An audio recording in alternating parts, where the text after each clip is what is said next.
Good evening, everyone, and welcome to this webinar. Your Excellency, I know you just joined us. We are really glad to have you on, and thank you so much for making the time to connect with us. So on behalf of Afrobarometer and Twaweza East Africa, I want to welcome you all to this webinar. This week is Open Government Week, and Afrobarometer and Twaweza are committed to making sure that citizen voices are part of governance issues on the continent. We continue to work with ordinary citizens to collect their views and voices and experiences and to bring those into the policy-making processes. As we mark Open Government Week, we thought we would put together this webinar so we have a conversation about the state of democracy on the continent. We think this is timely because we are at a pivotal moment where democracy seems to be struggling globally and especially in Africa.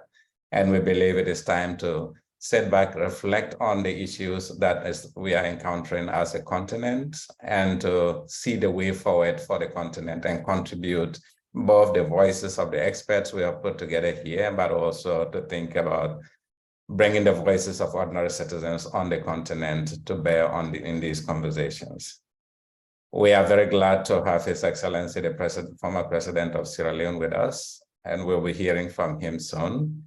We also have a lineup of experts on democracy and governance on the continent that you'll all be hearing from. We are particularly happy that this webinar is focused on young people, and largely because young people, as you all know, Africa is a very young continent, a median age of 19, meaning that we have young people on the continent and we're trying to figure out best ways that we can actually energize and bring them into political and governance processes. So we're grateful that this webinar is focused on that, and we look forward to engaging with all of you in having a conversation about how to best leverage the momentum and energy of young people to advance Africa's democracy. As you may know, today, several years ago in 1994, was the day that Nelson Mandela was inaugurated into office, and he had a clear message for South Africa and for the continent in general. And this was a time of hope. It was a time of renewal. It was a time of everything that one can expect of government. And we want to take a pause now. We'll play a short clip of his inaugural speech, and then I'll introduce His Excellency and the first panel. And so over to the tech team.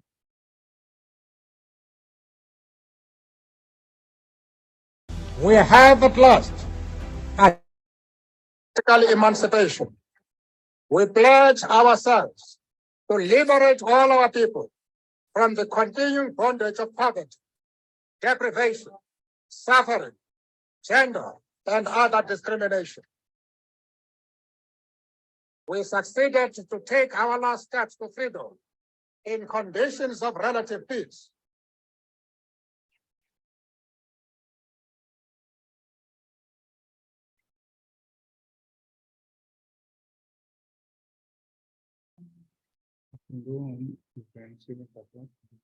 We have at last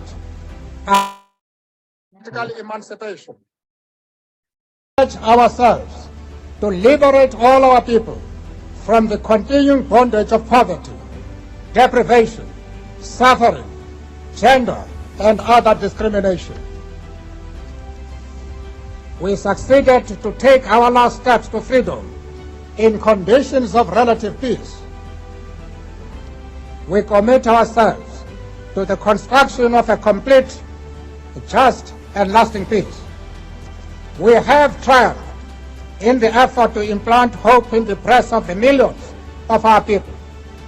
We enter into a covenant that we shall build a society in which all South Africans, both black and white, will be able to walk tall without any fear in their hearts, assured of their inalienable right to human dignity, a rainbow nation at peace with itself and the world.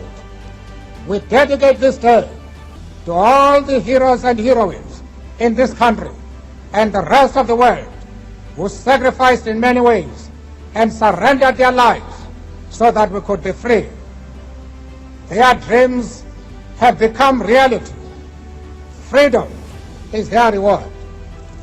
We are both humbled and elevated by the honor and privilege that you, the people of South Africa, have bestowed on us as the first president of a united, democratic, non-racial, and non-sexist South Africa to lead our country out of the valley of darkness. We understand it still that there is no easy road to freedom. We know it well that none of us acting alone can achieve success. We must therefore act together as a united people for national reconciliation, for nation building, for the birth of a new world.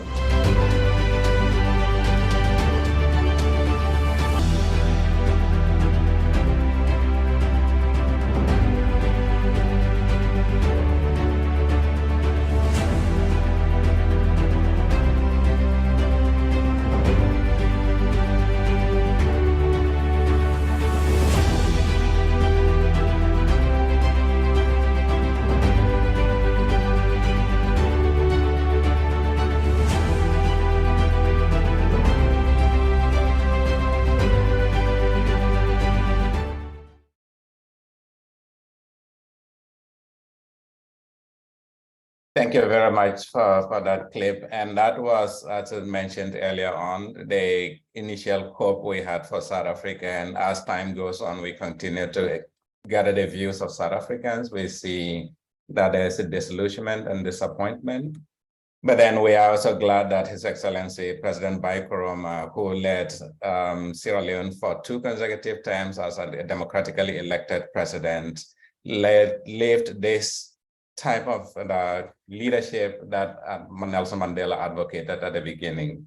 And so, Your Excellency, we're really grateful to have you, and you're welcome to this webinar today. We look forward to hearing from you. We know you have bequeathed, you led Sierra Leone in many ways that everybody looks up to and admires, and hopes that leadership on the continent, especially democratic governance and leadership on the continent, will take the direction in which you led Sierra Leone. And we're grateful to have you here to share, to reflect on some of your thoughts, and also help us understand how best we can move forward. We know that you are one of the leading voices on the continent, and you continue to drive for the open governance that we all hope for the continent. So we're grateful to have you here. And I want to turn it over to you for your opening remarks, and then we'll bring in 2 of our colleagues, young colleagues, to engage with you in a conversation. So over to you, Your Excellency, and welcome to the webinar. Thank you very much. Good afternoon, ladies and gentlemen. Warm regards to Afrobarometer and to you, Joseph, and your wonderful team in Accra. Special regards to your Twaweza partners from East Africa for their extraordinary collaboration in promoting democracy and good governance. And I thank you all very much for joining us here at this webinar. Our lovely discussants, you have my very best wishes for a great afternoon of a very lively exchange on a thought-provoking topic: making democracy work in Africa and for Africans. I have pondered over the phraseology of this topic. At a point in time, I wanted to ask Joseph why this topic. But I understand why Afrobarometer, a champion promoter of democracy, would want to set the agenda on its viability in Africa. There could be no better time for this than during the Open Government Week. Though I believe you want my practical experience on this important matter, I made time to look at some literature on the theory of democracy, during which I stumbled upon this very interesting definition: a system of government in which the people of a country can vote to elect their representatives. Then I said to myself, that is part of the problem. And this is a definition that is attributed to Oxford University. They are not alone. Many people, including some political leaders, think that democracy is all about electing leaders into political office. Yes, regular periodic elections are a critical feature of democracy. This should also mean that the power is in the hands of the electorate and that government should be at the service of those who elected them.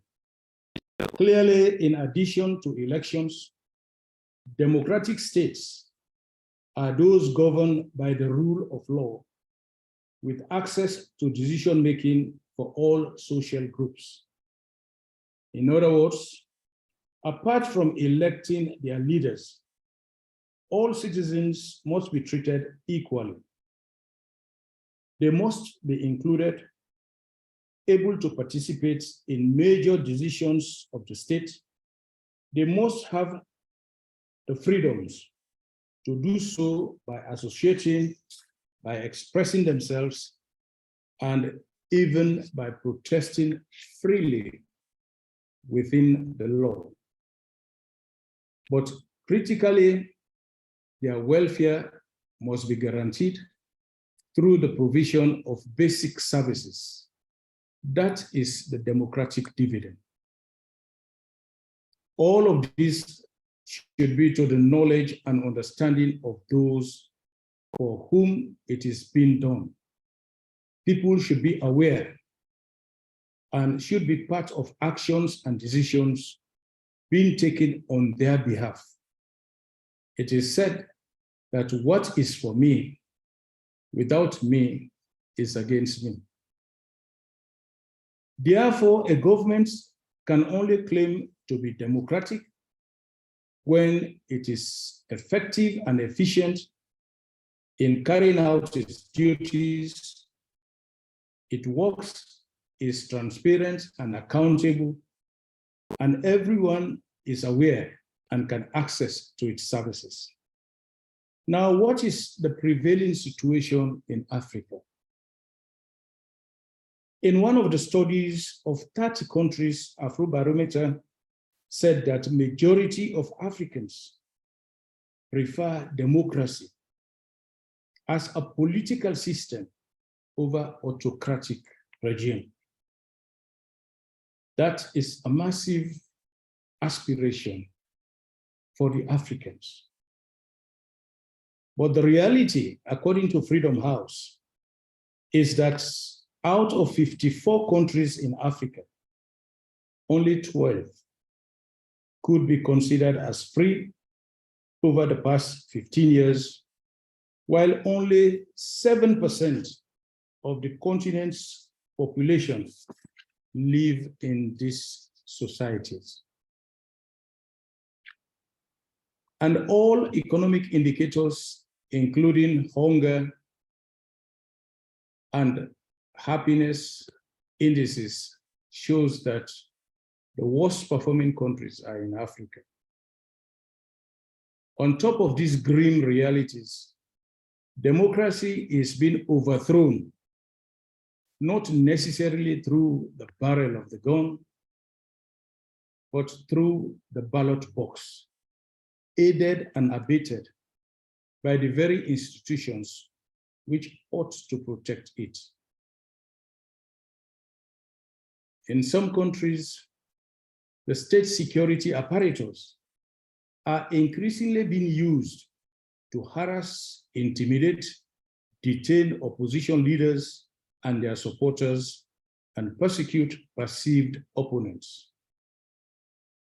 We are also witnessing parliaments working in cohorts with the executive in some countries to manipulate constitution and pass laws that are designed to entrench the powers of the executive. At the same time, in many countries, the judiciary, which is supposed to hold the balance between opposition and the public and the government, works to the advantage of the ruling party. The professed fight against corruption is as potent against the opposition as it is protective of the status quo. And elections management bodies whose responsibility it is to conduct elections that are impartial, free, and credible, instead doing the bidding for the ruling parties. These developments create a space for several military takeovers that we have seen recently. And that is why some of these military takeovers have received the acclaim of the populace, even though the governments that are being overthrown are democratically elected governments. Are the challenges to effective democracy limited to internal factors? Well, I think the answer is no, but I leave this question to be answered by the discussants. But from my practical experience, having served as an opposition leader, as president, as past president, who has led 8 elections observation missions, I know that democracy can work in Africa and for the Africans, depending on the leadership. How? Ensure that the energies and resources invested in election monitoring observations are invested in double folds in monitoring governance and the processes leading up to elections. Do not wait after the horse has bolted before you close the stable. Early warnings can only be effective when they are backed with early actions. When democracy go beyond regular elections and embrace good governance, the safeguard of human rights and the rule of law, it provides hope for the citizens through tangible deliverables, particularly on the economy, access to social services, and the protection of human rights. Where constitutions and international best practices are routinely violated, there must be swift, strong, consistent, sustained, and deterring response from local and international civil society and from regional, continental, and international bodies whose protocol run contrary to the violations.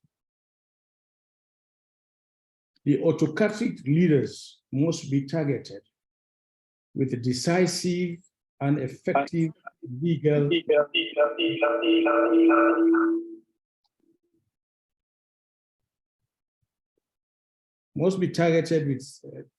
decisive and effective legal, travel, and economic sanctions. Local and international civil society organizations must synergize, scale up, and deepen their interventions. And here is the reason why. Democracy without a vibrant, independent, and public-centered civil society is like a person with a weak immune system. They play the critical role of ensuring that the system remains healthy and functional. They hold the balance between the government and the citizenry, and they should do so by drawing the attention of government to lapses, issues of corruption, and other governance inefficiencies.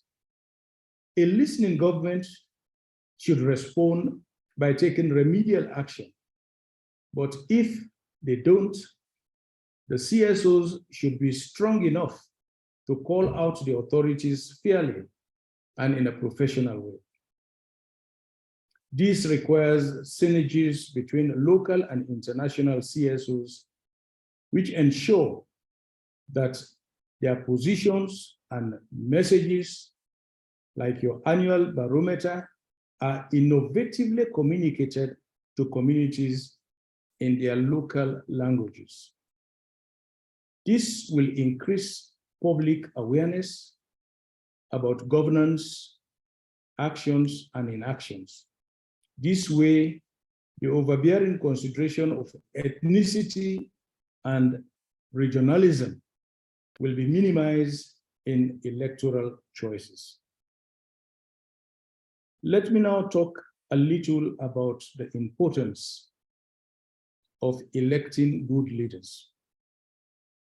As I said in Arusha, that democrats and autocrats emerge from the character of a leader.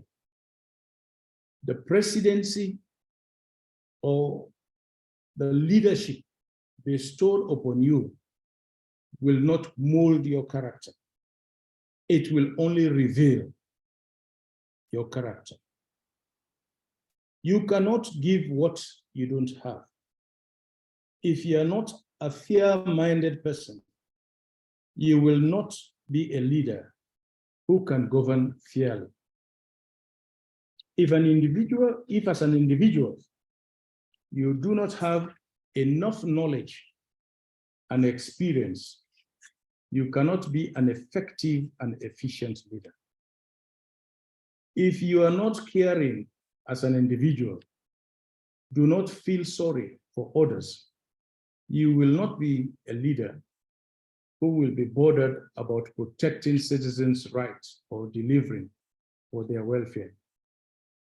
Democratic good governance is a matter of knowledgeable leadership with a vision, compassion, and a commitment to positively impact on the lives of the citizenry.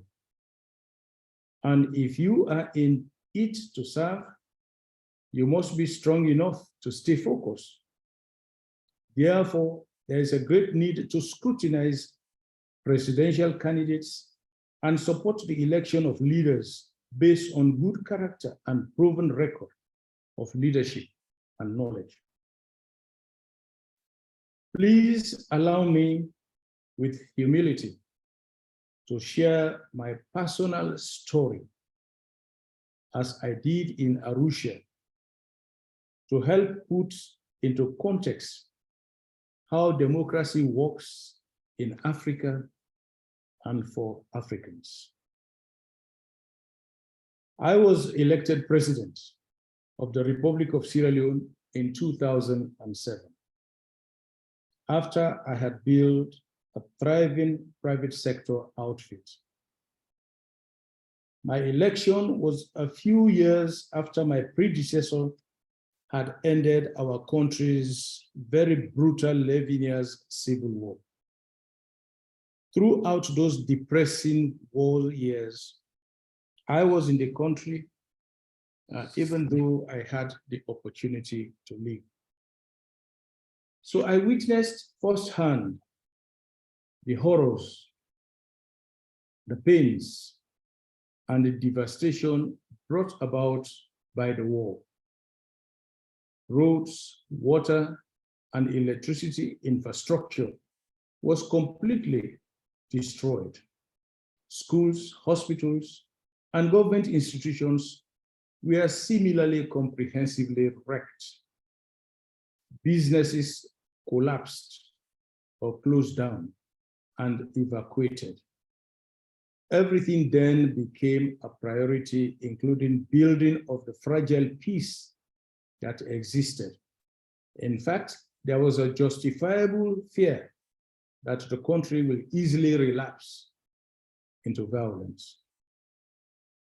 I was therefore very clear in setting the right tone to building and consolidation of peace and democracy, knowing that my government did not have the luxury of time, financial and human resources to solve all the problems in 5 years or even 10 years.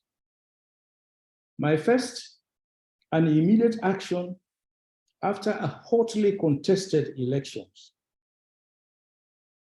in an election in which the opposition was taking over governance and where there were no constitutional provisions for transition and protections of former officials of government, I had to set in motion the first action plan of detoxifying the politics of the country and foster inclusiveness.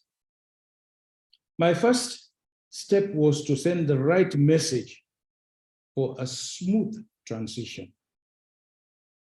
Immediately after I have been officially notified that I had won the elections, while my party and supporters were enjoying the euphoria, I drove to the outgoing president to thank him for his service, for presiding over the elections, and to inform him that I will be calling on him for his wise counsel periodically. And I did that throughout the presidency whilst he was alive. I then moved to the outgoing vice president, who lost the elections to me. And strangely, when I arrived at his residence, even the security detail that was assigned to him had abandoned him. I telephoned the Inspector General immediately and instructed that the full complement of the Vice President's security be restored immediately.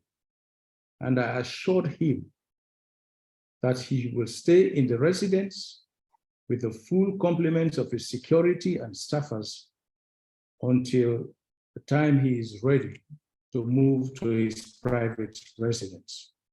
And I assured both the outgoing presidents and the vice president of their protection and full complements of their security and state protocols. The next step was the broadcast of a public announcement for all cabinet ministers and other senior government functionaries of the outgoing administration to stay in position until the new appointees were sworn in, report for duties, and a comprehensive and peaceful handing over was completed. These actions were reassuring. Some of the ministers of the outgoing government that had left the country returned, and those who were about to leave also continued with their normal functions until the official handing over. I held my first cabinet with ministers of the past government. My first trip out of the country to visit the ECOWAS chairman and the presidents of neighboring countries included members of the opposition. And I maintained that composition throughout my presidency. This was all geared towards ensuring that we send the right message of inclusiveness at the level of governance. Now, to the people, I knew that we have to have the people to be involved in the governance process. And that was why we established clearly an agenda for change in which we set ourselves 5 key priorities with clear deliverables and timelines, drawing from my business experience. We had to adopt the Open Government Initiative, whereby government officials, including myself, and cabinet ministers will interact in person with the public in town hall meetings. Through this initiative, citizens were consulted on public policy formulations, programs, projects, and their feedback sought on the implementation process. We also had radio and television discussions curated by the OGI and the OGP Secretariat, which allowed regular public scrutiny of my government and the feedback on what we were doing.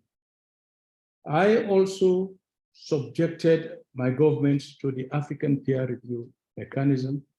This openness helped us to confirm our weaknesses, our strengths, and helped to shape our service delivery interventions. On the fight against corruption, we immediately reviewed the existing Anti-Corruption Act to the 2008 anti-corruption legislation, which now gave prosecutorial powers to the Anti-Corruption Commission, which guaranteed their autonomy. Government functionaries, especially past government functionaries, were not targeted and were not pursued, but indeed sitting government ministers who were accused of corruption had to stand aside until the investigations are completed. These actions, initial actions that we took, paid off in many ways. First, we had a very smooth transition that's not legislated, but the actions we took ensured that it became a smooth transition. We restored hope and built public trust in government. We also earned the confidence of the international partners and investors. Our rankings improved dramatically in doing business. In fact, in 2010, the World Bank ranked us as among the 10 most reformed countries in the world. We also recorded improvements on the International Monetary Fund, the MOIRAM, Transparency International, Freedom House, and the Afrobarometer indices. In turn, we attracted considerable financial support and foreign direct investment, which we invested in building roads, hospitals, schools, and markets. And everywhere in the country, within a few years of my administration, was like a works yard. We are transforming, building after the war-torn era. We supported farmers with machineries and fertilizers, as well as access to finance. We also increased public sector conditions of service and the minimum wage bill, restored pipe-borne water and electricity to many parts of the country, most of which had not seen running water and electricity for over 30 years.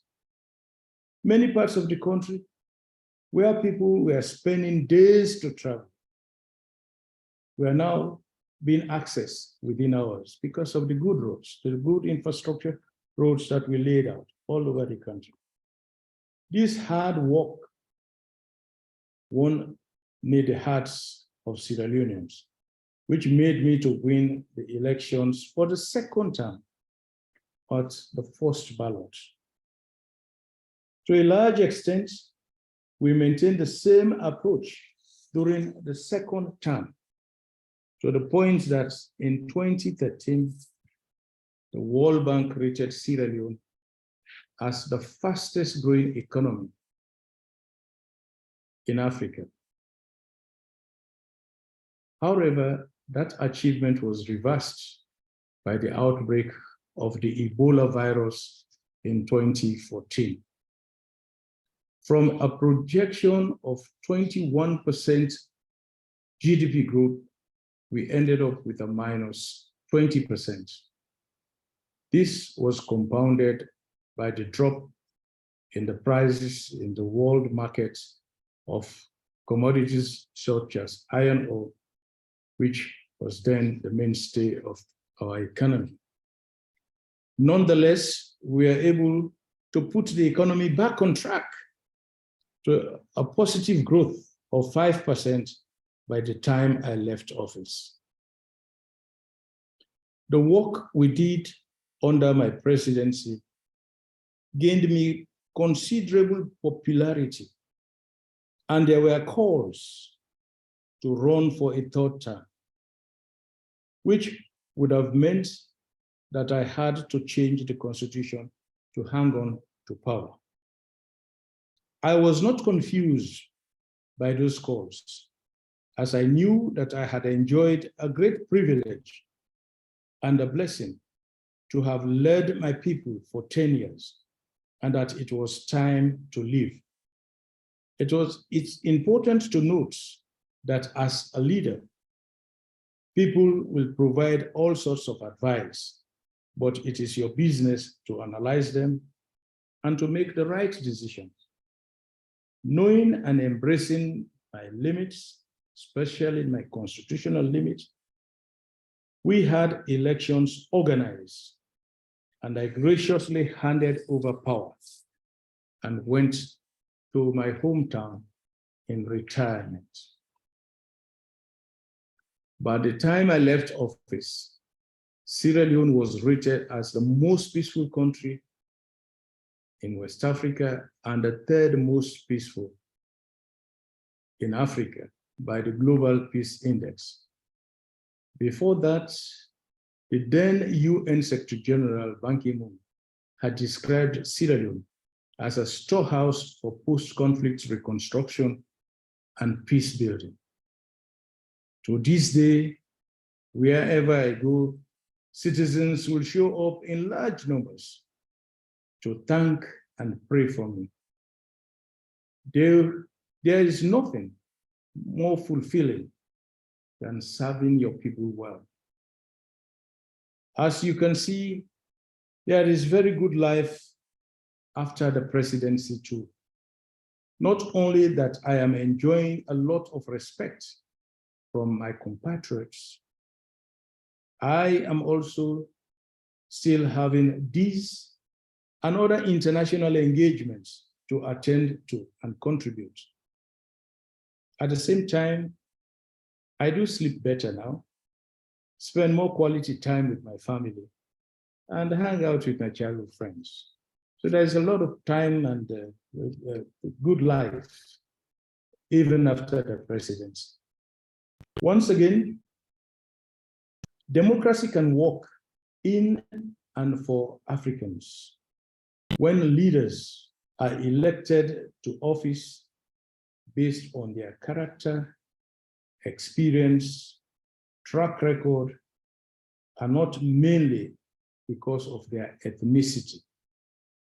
When good governance and electoral processes are robustly monitored and backed up by early warnings and early universally robust actions, when the citizens are taken along and given their say and role in the governance of the state, and when the civil society deepen their role, not just as watchdogs, but critically so as in helping to shape public opinion and electoral decisions based on facts and professionalism. I thank you. Thank you so much, Your Excellency. I'm sure there's a lot of applause on the floor of 130 people listening to you. So thank you so much, and thank you for your excellent leadership of Sierra Leone. We hope that we'll get leaders like you, especially among the young folks that we have. So at this point, I want to introduce my two colleagues, Farida Nabourema and Josiah Wandera, who will have a short conversation with the president before he departs. So Josiah and Farida, please come on. There you go. All right. Thank you. Over to you. Thank you, Joe. His Excellency, thank you so much for joining us today. That was an extremely inspiring speech. We learned a lot through the process, and some of the questions that I had for you were already addressed in your address. However, there are still a few that I'm kind of like puzzled on. The first one is when you mentioned the fact that you received pressure to run for a third term, but you made the decision to not do that, and today you are enjoying an amazing post-presidential life. What do you think is preventing other African leaders from making such sound judgment? At the end of the day, I'm sure you have also faced the same types of recommendations and pressure from your party to do the same thing, but you still chose to go.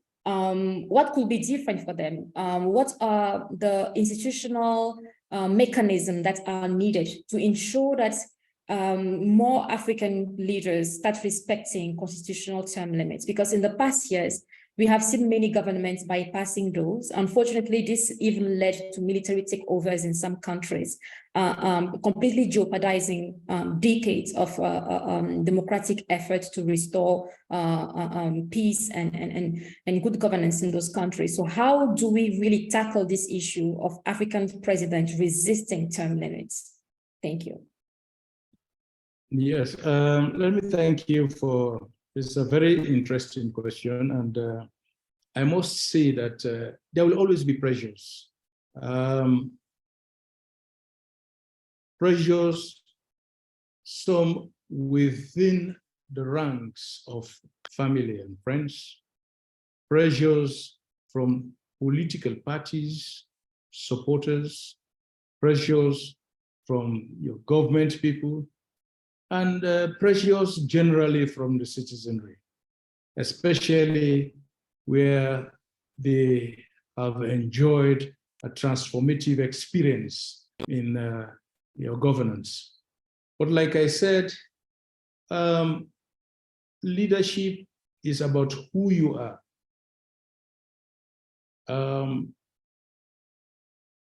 The presidency will not mold your character. The presidency will reveal what is in you.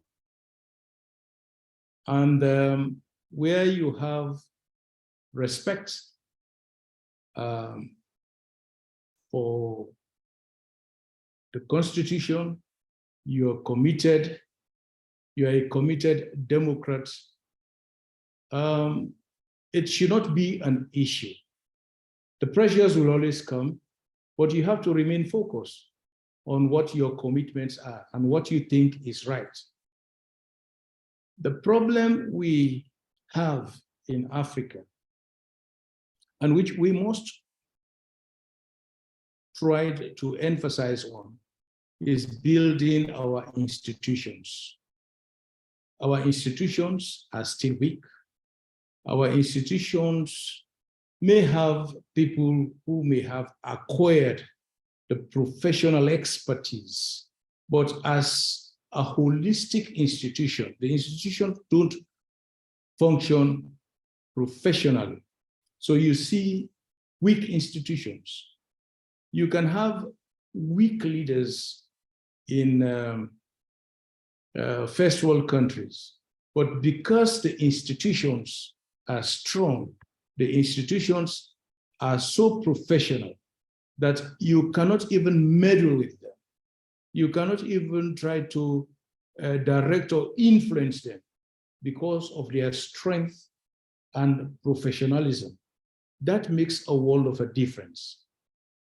We are yet to have these institutions in all of the organs of government, in all of the structures that support the functioning of government. But where you have these institutions very strong, they can also kind of temper the extent to which any individual as a president can go. But we lack that. That is why you see in most countries, a president comes in and everything about the institution changes. It's the same people, the same personnel, but they have supported the government of today. Tomorrow they will move on to another government, and they do the bidding for the government. These are the difficulties we are having. These are the difficulties that are holding back our democratic development, because democracy will not develop in Africa overnight. Most of these countries have evolved democracies for over 100 to 200, 300 years. But we have to ensure that our institutions develop. But the long and short of it is, for the moment, if you have a president who believes in hero worshiping, you can always heed to the advices. But I think it's a difficult one, but it depends on the character of the person concerned. Thank you so much, Your Excellency. My name is Josiah. I'm from Twaweza East Africa. And even after leaving office, you've dedicated a good portion of your time advocating for fundamental issues. One more important for this conversation being youth empowerment. And so looking back in many African societies, social cultural norms and practices tend to sideline the voices of young people in decision-making. In fact, a recent survey by Afrobarometer showed that a majority of Africans say that in order for their country to do well, it is better to listen to the wisdom of the elders than fresh ideas from young people. So how can we overcome these barriers and promote effective participation of young people in decision-making at all levels of government? Well, I believe we have to have a mix. And that is what I practiced when I came into governance. I established a ministry for the youths and an institutions that will ensure that we focus on their development, building their capacity at all levels. But not only that, we also expose the youths to acquire their own experiences. We expose them to governance. I am on record to have had the highest number of youths in my government, not only at the level of ministers and deputy ministers, but also as ambassadors and heads of parastatals. So I think giving them that exposure in a mix where you also have the old hands, I think the country will be the beneficiary. We should pay emphasis on the development of the youth, because that is where the future is. I mean, if you don't build the youth now, you cannot be guaranteed of a future. And that has been my emphasis, not only in governance, even in our political party. I have given a lot of exposure to youths. I mean, the time I was in charge of my party, a lot of responsibilities was given to youths. And that is why even the running mate then was a young man. And I believe that we have to be open as elderly folks in Africa, that the times are changing. The times are changing so fast that we cannot cope. And for us to sustain the developments in our countries, to sustain the development of our institutions, we have to bring in the youths who in them we can have a knowledge of the future, who will understand. And in any case, they constitute the majority of the population. It is unique in Africa. It has a potential, but we can only realize the potential of it to the fullest when we ensure that we develop their capacity. And when we develop their capacity, I am sure that we will enjoy that productivity for another 2-3 decades, unlike what is happening now in Japan, where there is now so much concern about too many old people in the country that the youths cannot sustain, their existence. So I think we have to lay emphasis on our youthful population. We have to capacitate them. We have to expose them. We have to encourage them. And I'm sure that when that happens, those of us that are much more senior will be secured. Thank you. Thank you for that take, His Excellency. Building on that, talking about the youth still, in recent years, we have seen young people in many African countries taking over the streets, demanding political change, sometimes from some very long-standing ruling parties and elite. In some countries, it led to change of government, as we have seen in Sudan, Algeria. In others, the young people didn't win the struggle, as we will put it in the activist jargon. However, one of the ways that democracy is measured is through elections. And we have also witnessed a lot of elections on the continent that were highly contested, where the process seems to be extremely flawed, but then there were no consequences whatsoever. In your capacity as a former head of state, who you mentioned has monitored close to a dozen elections on the continent, has there ever been a situation where you noticed and realized that the electoral process was completely flawed, that the electoral management bodies failed at delivering on their mandates, but then the winner of the election, or the alleged winner of the election, proceeded to take the presidential seat and there was no consequences? Have you witnessed any similar situation? If yes, what do you do as former heads of state when you are observing and monitoring elections to hold those institutions accountable?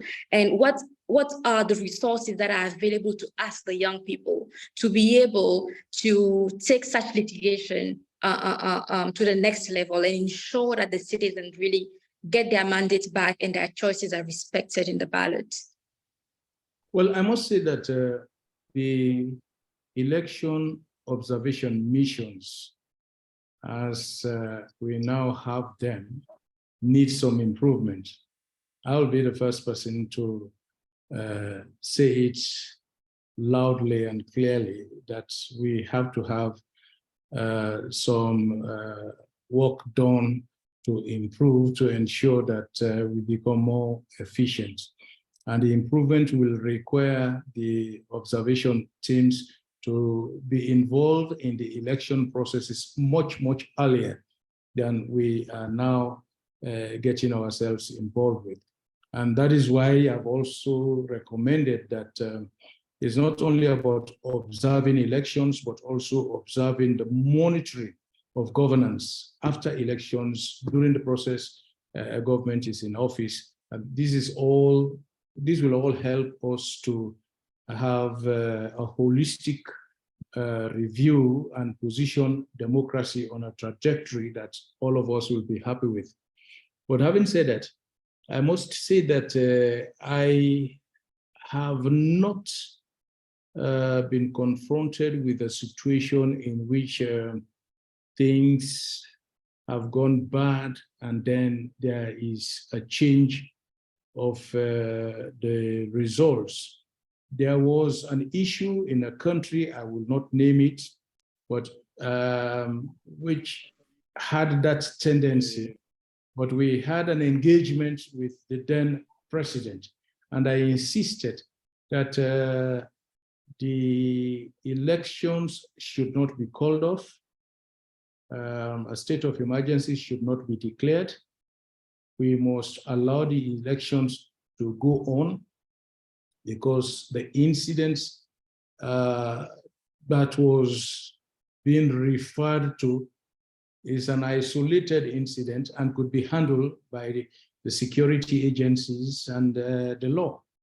So we nearly got to the point wherein we missed the elections. But fortunately, we also used the influence of other presidents who were not on the ground by telephone calls here and there, networking, to ensure that we prevail on the president to move on with the process. That was the only issue where we nearly went wrong. But because of that, we were able to ensure that the right things happen. And the elections went out, and when the results were announced, everybody was happy that it is a true reflection of the will of the people. But I believe that, you see, we have to continue pressing on. Democracy is not won overnight. The will of the people is not restored overnight. There has, in some countries, been sacrificed. I mean, as a people, when we're all determined as Africans,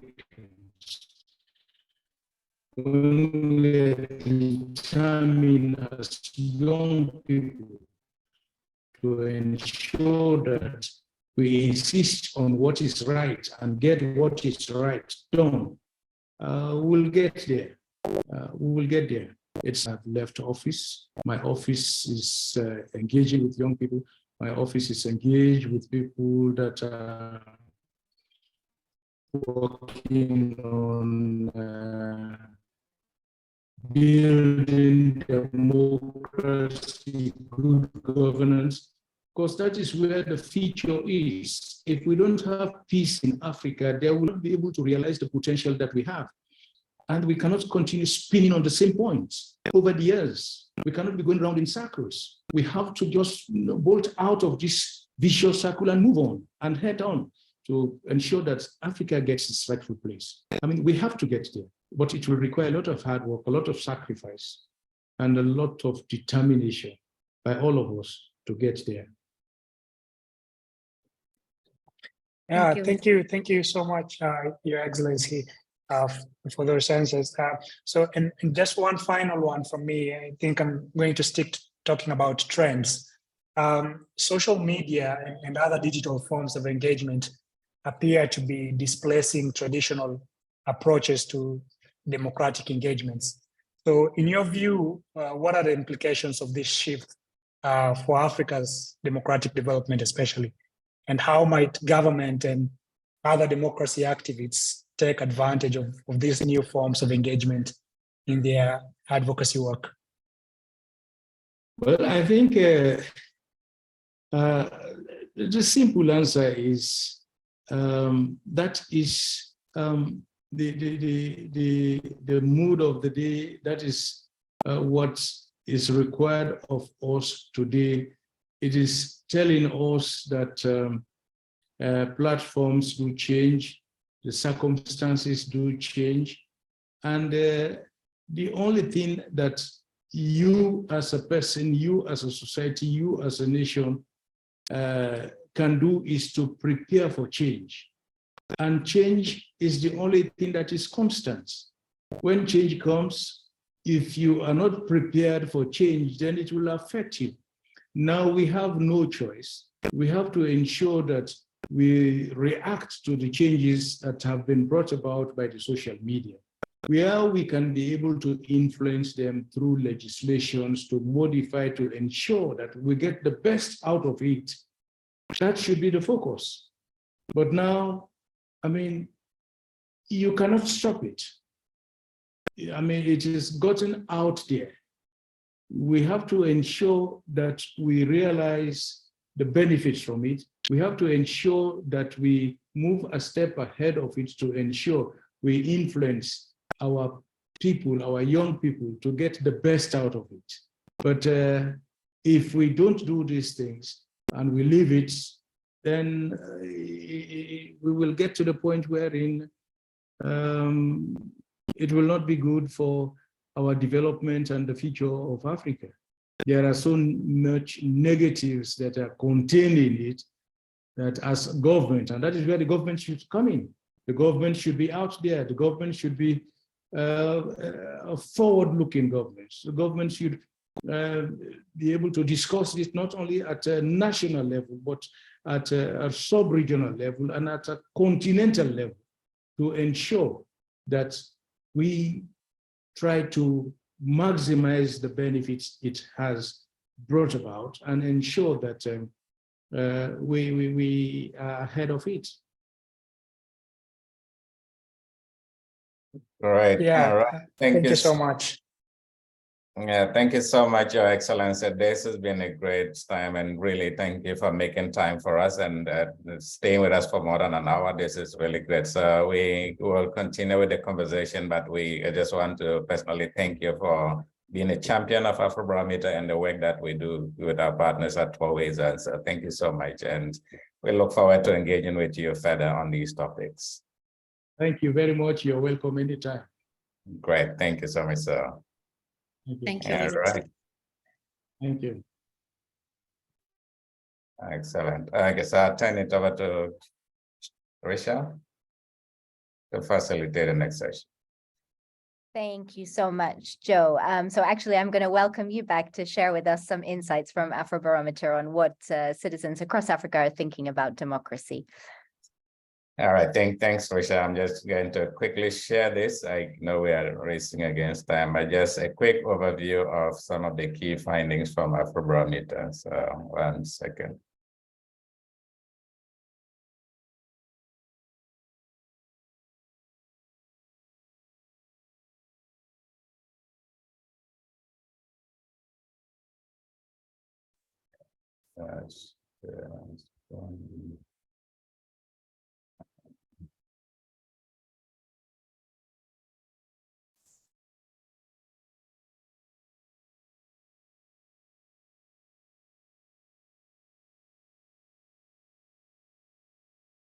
All right, so just briefly on the state of democracy in Africa, and as the president rightly mentioned, some of the trends at the beginning that I mentioned are not in the right direction. I'm going to share this quickly, but people are we're more than happy to respond to any questions. But we want to provide this as a context for our panel that is coming up. So first of all, there is the support for democracy. Support for democracy on the continent remains very high. We have close to 70% across 28 countries that we recently surveyed.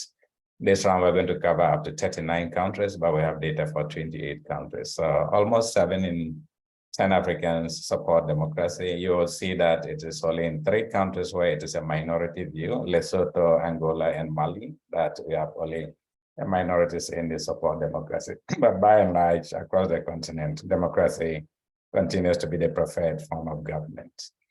Of course, for Afrobarometer, we often don't just ask for support for democracy, but we ask for the other forms of rule, whether it is one-man rule, one-party rule, or military rule. You can see here that rejection of these types of rule is quite high, 80% and more for one-man rule and one-party rule, and military rule is at 67%. I should mention here that this is still a significant majority of Africans that reject military rule. So in terms of rejection of military rule, to zoom in on this, partly because of what has happened on the continent in the past few years, here you can see that across the continent, rejection of military rule is pretty high in most countries. It is only in a few countries where there seem to be low resistance to military rule. So here, Niger, Tunisia, and especially Mali, where only 18% reject military rule. So there's quite an appetite for military rule in Mali and some other countries. In terms of the overtime trends, you can see here, rejection of one-man rule and one-party rule has remained at 80% over the last decades to date. And so 85% still at 82% rejecting one-man rule and the like. The only indicator that has dropped over time is rejection of military rule. Now, rejection of military rule was 77% at the beginning, is now dropped to 67%. So a 10 percentage point decline in resistance to military rule. Okay, but are there any generational gaps, given that this webinar is focused on young people? There doesn't seem to be significant generational gaps across what we have observed in our data sets. In our overall, large majorities continue to reject one-man rule, reject one-party rule across all generations. The only indicator here that we see is just rejection of military rule and rejection of one-party rule, where young people seem to be more resistant toward one-party rule. 81% reject versus 77% of the older generation. But when it comes to military rule, it is the opposite. Young people are less resistant to military rule, 66% compared to their older generation, which is 69%. But these differences are marginal, as I mentioned. But the overall story is that rejection of all forms of autocratic rule and the preference for democracy remains high on the continent.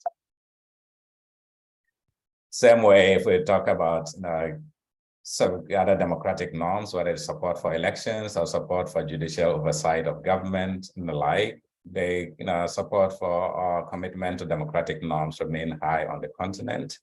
It's just that when it comes to issues of support for elections, as we just described, and as the president responded to questions from our young activists here, we can see that young people are less supportive or committed to the elections here, 73% versus 78% of the older generation who see elections as the best mechanism for choosing leaders.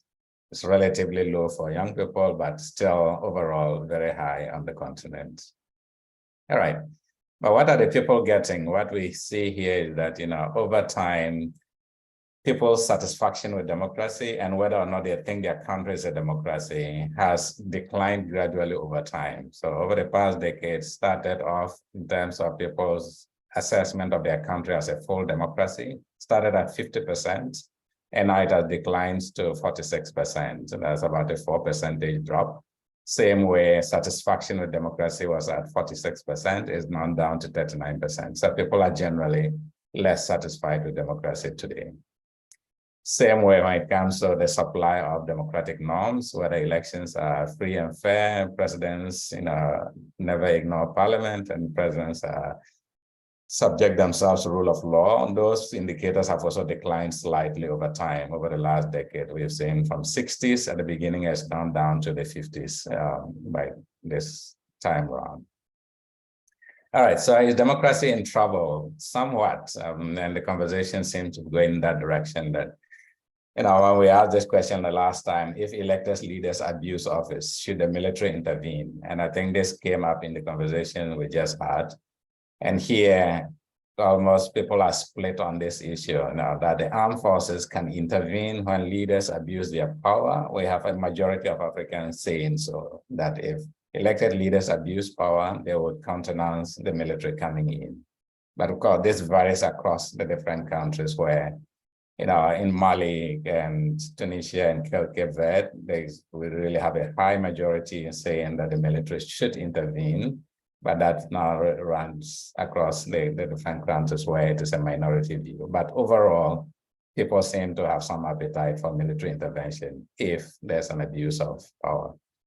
Here we broke it down by age group, and you realize that young people have a bigger appetite for the military intervening if their elected leaders abuse power. And so here we have 56% versus 48% of the older generation. All right, and here we just want to spotlight some of the countries that we've been tracking over time, especially some of Africa's strongest democracies. We look into Botswana, Namibia, and 2 other countries. So here you can see for Botswana, we are tracking some of these preference for democracy, satisfaction with democracy, whether or not corruption is low, and whether the country is going in the right direction. You can see that over time, all these indicators have started to trend downwards in Botswana. Same way in Namibia, we're seeing that they are going down. So that does seem like there's increasingly a disillusionment in the state of affairs on the continent, at least in these democracies. And then the other 2 countries we look at, So we have Ghana and South Africa. South Africa has actually taken a nosedive in many of the indicators, really significant decline. And of course, we started this webinar with a video from Nelson Mandela's with that optimism at the beginning, and now it is almost down to the drains. Same way with Ghana. Ghana is almost fluctuating, and at the last round of the surveys, we see that things are getting worse in Ghana as well. All right, so I just wanted to share this as a background, and I'll turn it back to Risha to continue. Thank you. Thank you so much, Joseph. I almost wanted to stop you as you were going and say, no, I want to look at that slide for longer. So I think there were a lot of great insights in there, lots and lots of rich data that I hope will come to inform our conversation as we go forward. Now let me invite Aidan to sort of present the view from East Africa, if that's okay. Karibu sana, Aidan. Thank you very much, Risha. I hope you can all see my quick presentation. I'll also be quick. This is a slightly regional view from what Joe has presented from a continental perspective. So this looks at Kenya, Uganda, and Tanzania. And what we find, in fact, a higher percentage of East Africans really support democracy in these countries. It's risen and fallen over the past 20 years, but it's quite strong at an average around 75% of citizens by the time we get to 2020, really supporting, saying that democracy is preferable to any other form of government. And when you look at each country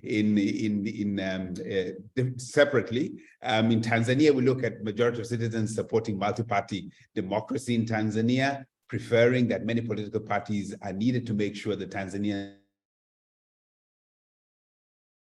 should always obey the laws and the courts, even if he thinks they're wrong, or if she thinks they're wrong. Now that we have a president who's a lady, we see that Tanzanians also show strong support for the rule of law and accountability in decision-making. So strong support for democracy, rule of law in Tanzania. In Uganda, they also strongly support freedom of expression. This also includes the rights to criticize national leaders, including the president. But citizens feel that in practice, they don't have this freedom. They support it in principle, but in practice, you can see the bottom panel of charts there, less than half think that they actually have the freedom to criticize statements from the president of the Republic of Uganda. In Kenya, we look more at voter behavior, and self-reported voter registration and intention to vote declined between the two recent election years, 2017 and 2022. And I think, if I recall, Josiah might remind us that young people were less likely to register to vote in the general election in 2022. But what is interesting is that other forms of citizen engagement with politics seem to have increased over time. For example, you see discussing election with friends and family, etc., going up from 79% to 83% in the 12 months to August 2022, expressing political opinions on social media, huge jump from 10 to 28%. A few sort of standing static in terms of attending campaign rallies and attending a peaceful political demonstration. When we were looking at that, it didn't really change very much between the previous 5 years. But it seems that people are expressing their politics in slightly different ways, and social media is an important place for that to happen. So what are people actually most worried about in terms of the delivery of democracy? Really, the most pressing problems are economics. If we look very quickly through here, governance and services are increasingly seen by Kenyans as much less pressing than economic concerns. It's a similar picture in Tanzania, slightly similar. Economic issues around cost of living, unemployment, hunger, land and agriculture access seem to be dominating our public mind. Governance issues declining in Tanzania. Public services remaining quite important, but not quite as high as economic issues. And the picture is no different very much from Uganda. In fact, in Uganda, the concern is rising on economic issues. Governance is a big one, but still, I think the big picture here is that East Africans are worried really quite significantly about livelihoods and livelihood futures, and the governance issues, crime and security, seem to be rather lower on the priority list. Thank you very much, Risha. Back to you, and I'm looking forward to hearing from the panel. Fantastic. Thanks so much as well, Aidan. Again, it's a nice kind of regional set of insights. I was, again, wishing to discuss each one more, so hopefully we'll have more opportunities. So I probably should have introduced myself before I took over facilitating, but let me do that now. So my name is Risha Chande. I'm the Director of Advocacy and Engagement for Twaweza East Africa, and it's my great privilege to be moderating this really exciting panel that's coming up next. So on the panel with me, I have Advocate Linda Kasonde. She's the founder of LCK Chambers and the Executive Director of the Chapter 1 Foundation in Zambia. Also the first ever female president of the Law Association in Zambia. Welcome, Linda. We're so happy to have you with us. Thank you, Risha. Thank you, thank you. Next, I have Dr. Ken Opalo. He's the assistant professor in the School of Foreign Service in Georgetown University. Also a member of the Georgetown University Initiative on Innovation and Development and the Evidence in Governance and Politics Network, EGAP, and a non-resident fellow at the Center for Global Development. Welcome, Ken. We're so happy to have you with us. Thank you. Thank you for having me. Thank you. And last but certainly not least, we have Malik Lingani. He's the Civil Society Co-Chair of Burkina Faso's OGP Multi-Stakeholder Forum. And he's also the president of an NGO called Biognier, if I've said that right, I hope, that works in Burkina Faso to promote democracy and good governance. And he's been a data scientist for 15 years, which I think is great. Welcome, Malik. Thanks so much for making time to be with us. Merci. Thank you. So for those of you who are not able to understand French, as I said, please switch, as Joseph said, sorry, please switch to the interpretation channel for English so you can hear all of us. So I'm going to dive straight in because we're short on time, of course, and I know there are lots of people in the audience as well who want to ask us questions. So Ken, let me go to you first, if that's okay. As we've just seen from Aidan, Twaweza's data for Kenya, Tanzania, and Uganda show these really strong declines over the last 10 years in terms of citizens expressing concern about governance issues. For most of the citizens in these countries, it's really about livelihoods and livelihood futures and jobs and, making a living. So how can we really reconcile the alarm that those of us who are in this space may have about democratic reversal with the majority of people's worries about food, about income, and about jobs? Or another way of saying that is, what do we need to do to ensure that democracy delivers what people need and want? Welcome, Ken. Thank you. Yeah, thank you for having me. This is a great panel and a great discussion so far. I think the number one thing that democracy advocates should internalize is that, I know we've all heard of the phrase, democracy dies in darkness. I would add another one that, democracy dies in poverty. And I don't think we've appreciated that enough in our region.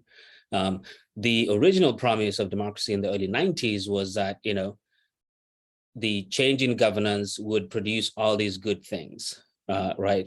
Unfortunately, for democracy advocates, few of us think about livelihoods as part of the democratic process, right? And you see that in our politics. Often advocacy groups, we speak the language of rights and rule of law and do very little in terms of interest-based mobilization of voters, right? There are very few think tanks that, you can go to and they'll tell you that our support base is the farmers, right? So, our language and discourse on democracy is often divorced from the material realities of African voters. And I think that's a danger, and it's a danger that will mean probably a decline in democratic support for democratic governance in the region. And I say this because if you think about, the language of development, the people on the continent who've championed this language are the autocrats, right? So, if you think of the presidents who are developmentalists, they're the autocrats, and the presidents who are promoting democracy and good governance are often seen as not that serious about the business of development and improving people's livelihoods. And so I think as democracy advocates, we need to re-own that language of development and sort of, plan accordingly so that we organize ourselves in a way that speaks to people's material concerns. And you see this in lots of surveys. I look at surveys on legislatures more closely than the presidential side. And yeah, people care about electing strong parliaments, but people also want their MPs to improve their everyday livelihoods. And so I think that would be sort of the call, right? And, you know, if I can scare us a little bit, right, the future may look very bleak if we don't shift course soon, right? Over the next 50 years, the population in the region will double. Most of it will be urban. Unless we can improve livelihoods, I see a future where a lot more autocrats are willing to openly promise development and win votes on the basis of development. And we can't blame voters for that, right? Everyone only has one life to live, and it's not fair for us to imagine that people will sacrifice their livelihoods for the sake of the abstract language that we're presenting them currently about governance and rule of law, etc. Right? And so it's a challenge that I think democracy promoters should take on and tie the language of rule of law and rights discourse to actual material outcomes. And then finally, I think one of the other things that in my view we've done wrong is we've tended to be too apolitical in our push for change in the region, which is kind of ironic, right? We want political change, but we also don't want to be associated with any parties or any particular ideologies. I think that's not right. Maybe it was necessary over the last 30 years, but I think our democracies or electoral systems are mature enough that it's okay to have partisan interest groups that are championing specific outcomes for specific voters and are willing to even sponsor candidates in elections because it's the political process that will be the vehicle for change that we want in the region. Thank you, Ken. I was kind of furiously scribbling away as you were speaking. I think you've raised some really important points. You know, how much are we speaking the language of people's needs and wants? And makes me think a lot also about some of the discourse going on in the US where, you know, where it's talking about sort of Democrats are being asked to prove that they also deliver what people want. So I think those of us who kind of espouse progressive values need to take your call to action seriously. I wonder about the supporting of political candidates. I think that's a really interesting idea, might be a bit controversial. Let me move to Linda, if that's okay. So Linda, I think as was touched on by His Excellency, you know, we're seeing a kind of new brand of authoritarians really proliferating in the world and indeed in our continent, who sort of come to power by democracy, but then dismantle some of those democratic freedoms and institutions that brought them to power. At the same time, as we saw through Joe's presentation, you know, citizens are still largely really supportive of democracy. So there's a bit of a mismatch there, and maybe we can see that the kind of decline is really any decline in support for democracy is really driven by challenges on the supply sides, whereby governments and elected leaders are not delivering on citizens' basic aspirations. So what can we as stakeholders in democracy do to kind of address these gaps? And particularly, how do we balance between, you know, supporting governments to meet citizens' democratic aspirations, really falling in line, as it were, with how perhaps our governments want us to do democracy advocacy? And when maybe do we need to play a stronger role in kind of calling out or really even addressing some of these failures?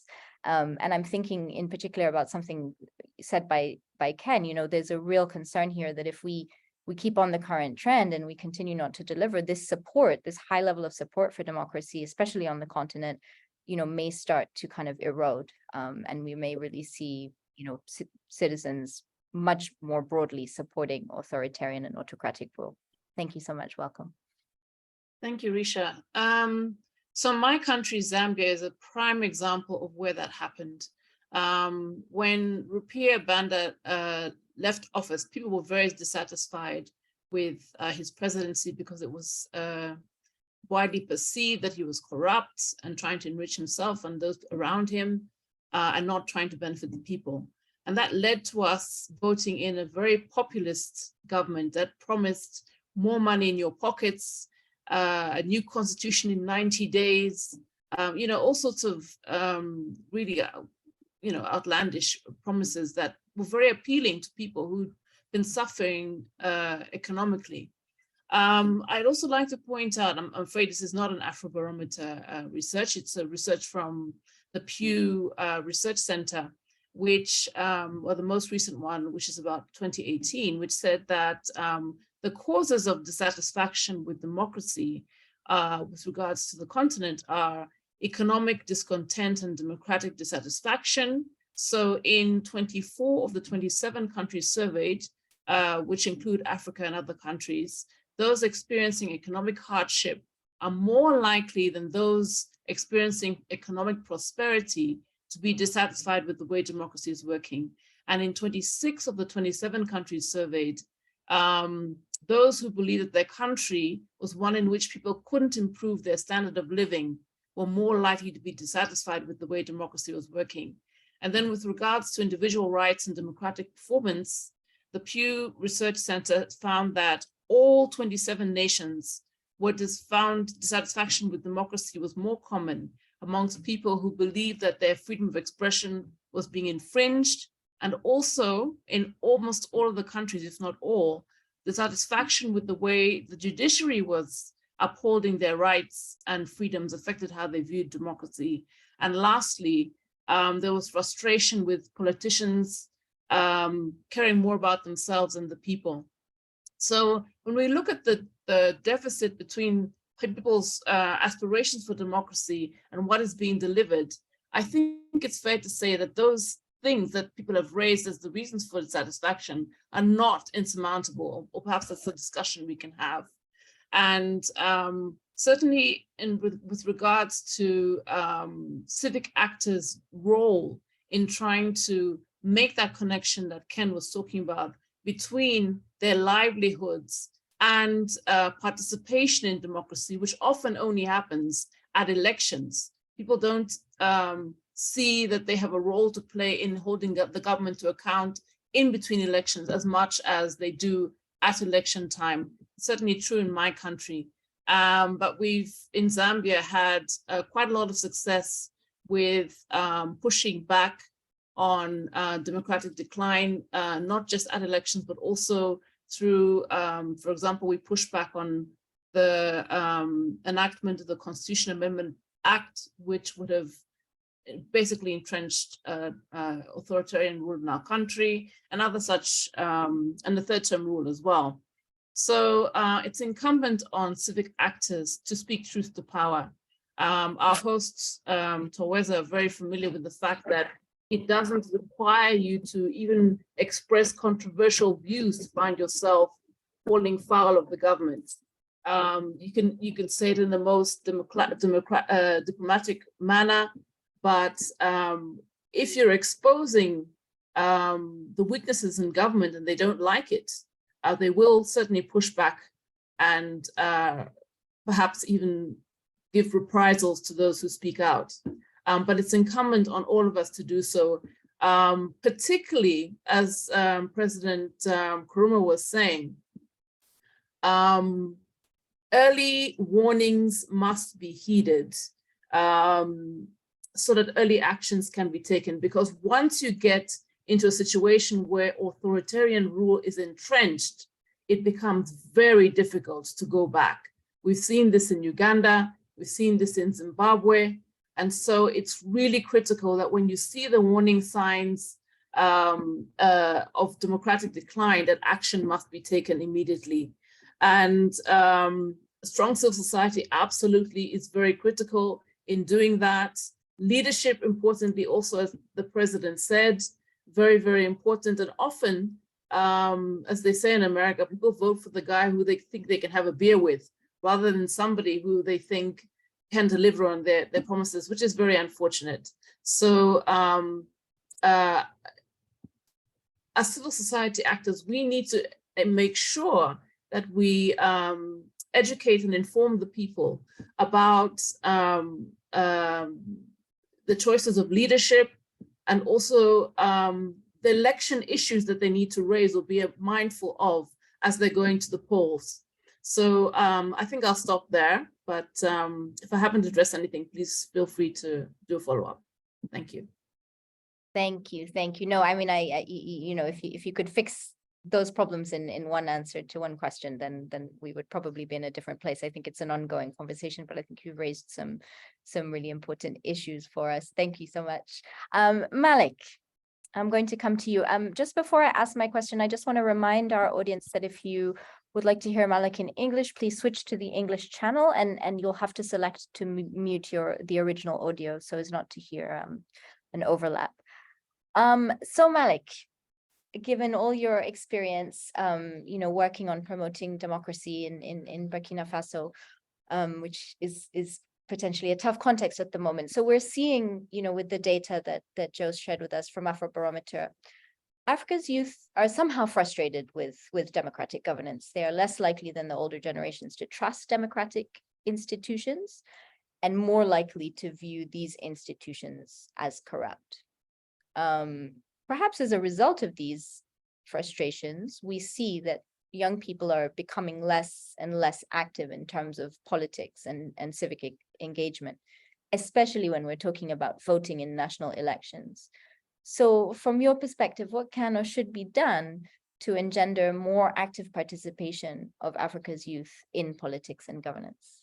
Welcome, Malik. Thank you so much for being with us. Merci beaucoup, Risha, pour cette question. Je suis vraiment très privilégié et très ravi de participer à ce panel, surtout d'écouter en introduction son Excellence Bai Koroma et aussi le discours introductif de l'illustre Tata Madiba, parce que je suis un Mandela Washington Fellow et cela me parle particulièrement.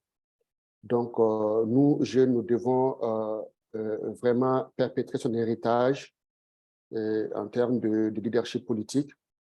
Et aussi, surtout, nous, jeunes qui avons vécu des moments de démocratie relative et aussi de dictature. Il faut dire que le contexte du Burkina Faso, comme tu l'as mentionné, est un contexte très difficile actuellement. Nous avons vécu 2 coups d'État en une année et actuellement, nous ne sommes pas dans un état de droit et comme il se devait. Donc, pour répondre à la question, qu'est-ce qui doit être fait? Je vais plutôt m'adresser autrement à la question parce que de plus en plus au Burkina Faso et dans les pays voisins, les gens se posent la question, est-ce que la démocratie est la meilleure forme de gouvernance pour nos États? Ou bien est-ce qu'il n'y aurait pas une autre forme de gouvernance pour nos États? Je dirais que la démocratie, véritablement, la démocratie vraie, donc, est la seule forme de gouvernance qui puisse nous sortir en fait de l'ornière. Et pour cela, il y a 3 points essentiels qu'il faut noter. Le premier point, c'est de faire en sorte que les gens puissent connaître la vraie définition de la démocratie. Qu'est-ce qu'est la démocratie réellement? Donc, un travail très important de sensibilisation est à faire parce qu'ici au Burkina, par exemple, les jeunes font maintenant donc, des parades dans les rues pour demander à ce qu'on ait donc, un régime beaucoup plus dictatorial, un régime qui freine les libertés donc, civiques, les libertés fondamentales. Donc, les gens demandent à ce qu'on ferme beaucoup plus l'espace civique et on a de plus en plus donc, des arrestations arbitraires et aussi donc, des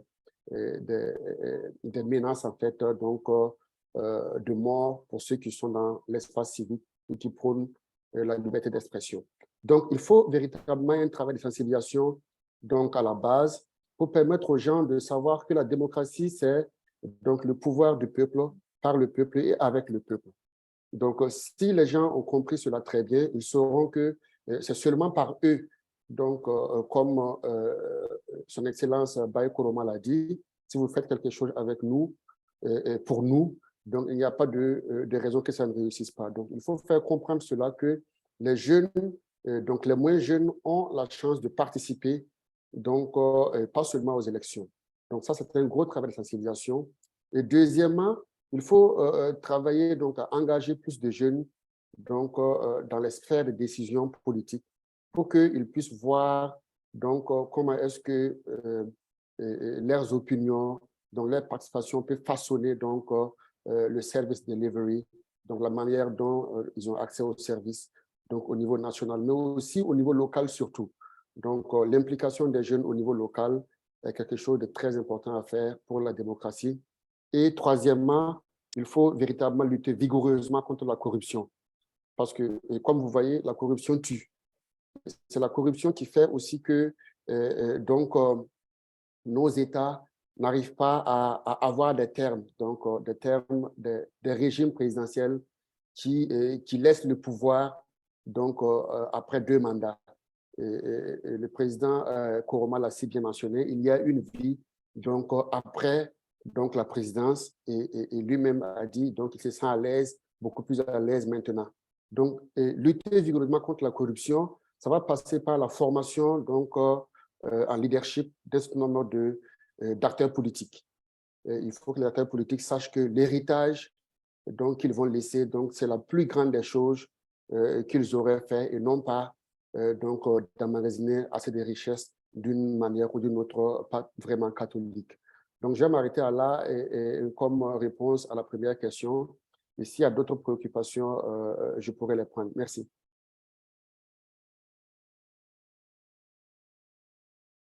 Thank you. Thank you so much, Malik. I think these are really, really important points as well. You know, the corruption indeed does kill democracy and make people long for sort of more stronger action. And that I think is such an important entry point for our current breed of authoritarians. So I'm going to ask one more question, a bit to be a bit provocative to all of my amazing panelists, and then we're going to go to the audience for a bit of Q&A. So those of you in the audience who are interested, please feel free to start either using the chat function, but you can also raise your hand and we'll come to you and unmute so you can ask your question yourself. If you type it in chat, be aware that it will be me saying it for you. So I may not represent it in the way you wish, but I will do my best, certainly. So my one question, and in a way, I know we're in a space in which we're probably all self-identifying as democracy advocates and activists. So my question nonetheless is, given all that we're seeing in terms of the challenges confronting the continent at the moment, including in our kind of democratic systems, are we sure that democracy is still the best system of government for Africa? But what I'd like, because I'm assuming I know what all of your answers are, if not, you're free to obviously come with another answer, but I'd also like to hear that one thing, just in a kind of short way that you think really makes you believe that democracy is still right, and that in some sense you would use to perhaps convince somebody else who is more skeptical, given all the challenges we're seeing. So let me reverse order in this case. So let me go to Malik, and then Linda, and then Ken, and then we'll be going to the audience. Thank you so much. Merci beaucoup pour cette question. Est-ce que la démocratie est le meilleur système et quel argument je peux donner pour cela? En fait, il faut dire que un seul argument très important, c'est le fait de la participation citoyenne. Moins de gens sont au courant que la démocratie ne se limite pas seulement au vote. Elle est aussi, en plus de la veille citoyenne, donc un moyen pour les gens de participer de façon continue donc à la définition des politiques publiques. Et je pense que c'est ce que nous faisons dans le cadre du PGO, et il faut véritablement vendre cette manière de faire donc comme argument principal pour que les gens sachent que la meilleure forme de gouvernance actuelle est la démocratie. Merci.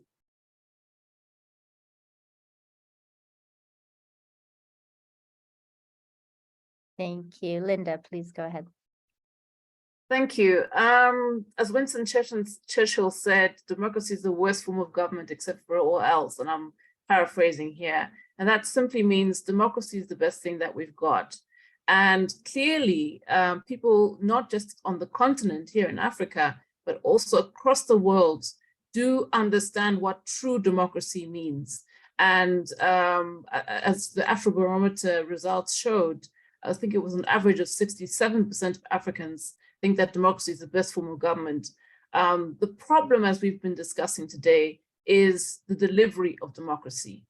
And I pointed out earlier the challenges that cause people to feel that they're not getting democracy, such as economic discontent, a lack of rights and freedoms, and also corrupt politicians. And as I've said earlier, these are not insurmountable challenges. And we just need to find, as His Excellency said, the right leadership to make sure that the deficit between the demand for democracy and the delivery of democracy is closed. And I think a challenge that maybe we haven't so much discussed today is the fact that in a lot of our African cultures, people don't feel that they can challenge those in authority. And therefore, that's why perhaps participation in between elections is not as rigorous as people feeling a bit more comfortable to go to the polls, where it's kind of you in the ballot box, as opposed to confronting somebody who's not delivering what they're expected to. These are things that we need to come to terms with. There are ways of, well, not only do the populace need to be more comfortable addressing or challenging their those in authority to deliver, but also our leaders need to be more receptive and listen more to the needs of the people, so that we can meet the aspirations of every citizen with regards to what they feel they should get as a democracy. Thank you. Thank you, Linda. To you, Ken? Yeah, I think my answer would be an emphatic yes. I think democracy is definitely still the best form of governance that we should try and entrench in the region. And this is for the simple reason, right, that self-government is the best way for people to live their lives to the fullest, right? One person in the capital can never know everything everywhere all the time about everyone's lives. And so self-government should be the core foundation for how we seek to develop the region. Now, you know, if I can put my professor hat on here for a second, I think one of the challenges that we have in the region is that we tend to load too much expectations on democracy, right? And you know, the pitch often is have democracy and everything else will be great. I think we miss the theory of change from democracy to outcomes in the region. We tend to miss the theory of change, and that sort of causes a danger, because if people expect manna from heaven after they have democracy and then they don't get manna from heaven, they'll sour on democracy. So, you know, my view on this is that we should see democracy as sort of a form of self-government and holding leaders accountable. But we should also remember that, you know, there are things like state building, which is related to the question of governance, but which runs separate from the question of governance. So if you're in the Central African Republic, you need a strong state before you can have democratic government. Right now, the theory tends to be that Central African Republic just needs to elect its way out of its current crisis. That's not how things work, right? The other thing is the question of economic growth. Yes, democracy can produce economic growth by improving the quality of governance, but you know, economic growth also runs on a separate track from the governance track, right? It doesn't always run on the same track. So if we can see these things as running on separate tracks but related, then those of us who work in governance can, you know, spare time to think about the process of economic growth, also spare time to think about state building, because even some of our better governed countries have far-flung regions, as they tend to be called, that basically have no government, right? Those far-flung regions can't have democracy because there's no state and there's no economy to speak of. So, you know, democracy is self-government, and democracy is definitely core to how we should view the region. But we should also think about these two other things that I think are crucial for our region. It's hard to have democracy with, you know, weak states, right? You know, Sudan, Central African Republic, Burkina, right, Mali, right, are all reminders that we can't always elect our way out of our problems, and we need to pay attention to these other tracks as well. Thank you so much, Ken. I like those additions. So let's think about state building and issues around the economy and livelihoods as well. Fantastic. Thank you so much. So I'm just gonna, as I said, this is the time where we'd like to throw it open to the audience. So if you have any questions, please raise your hand, put them in the chat. I'm going to start us off because we've been receiving questions as we've been going. So I wanted to speak first to the question from Alimatu Dimonekene. I hope I've said that correctly. So Alimatu from Sierra Leone says, we know democracy is as much as about citizenship. We're seeing across Africa women in leadership. The issue of women in leadership seems to be stalling. In countries like Sierra Leone, despite decades of leadership, women are still at sort of 13% of the government. What would you advise leaders to do to encourage more women leaders? So I'm gonna do a round of 3, if that's okay. And to my panelists, I'll just ask that you respond to whichever ones are, you feel like you can contribute on, and then we'll go to the raised hands. The next question I thought here that I've seen actually a few versions of this, but I'm picking from Martha Wambui. She says, thanks for the insightful discussion, and she'd love to hear more about the role of the African Union in strengthening democracy. And there was another question about, the role of kind of regional and continental institutions more broadly, in particular saying, sometimes maybe civil society isn't strong enough to fight this fight. And so what would be the kind of role of these regional and continental bodies? And let me actually just stop there for a moment and ask to see if any of you would like to respond on that, and then I'll go to some of the raised hands, and then maybe we'll come back to the chat, and then I think that will be it for us today. So welcome to either Linda or Ken or Malik. So I see Ken, you put your hand up. Please welcome and feel free. Quickly, I think I don't have much hope in the continental bodies to sort of be pushes on this front, in part because they're a club of countries with different systems of governance. But that said, there are things like coups. I think the AU has a norm against coups that it has been challenged, and they often massage it to accommodate Zimbabwe, Egypt, etc. But it's still a norm that kind of pushes the continent in the right direction. So as far as activism goes, maybe thinking about similar sort of bright line norms that can be championed at the continental level. But at the end of the day, right, the things we want to change will have to happen at the country level. Quickly on gender quotas, I think the evidence suggests that, from India to Kenya to elsewhere, that having gender quotas, even if they're limited in time, is a great way of showcasing female leadership. Because often it's just a matter of people getting used to having female leaders. Gender quotas have been shown to work. In fact, if I had a magic wand, I'd make sure that for sub-national elected governments, there should be a 50-50 gender quota, no questions asked. And that will, convince everyone that it's okay to have female leaders and create a vibrant pipeline for national leadership as well. Thank you so much, Ken. Linda or Malik, would you like to have a go at either of those? Yeah, Linda, okay, I see you nodding. Please welcome. And then Malik, I'll come to you. Thank you very much. I'd like to comment on the issue of gender equality or more women in leadership, and also the role of regional organizations, bodies. So there's several regional instruments, the African Charter on Human and People's Rights, which provide for advocating for gender equity and equality in nation states that have signed up to the Charter.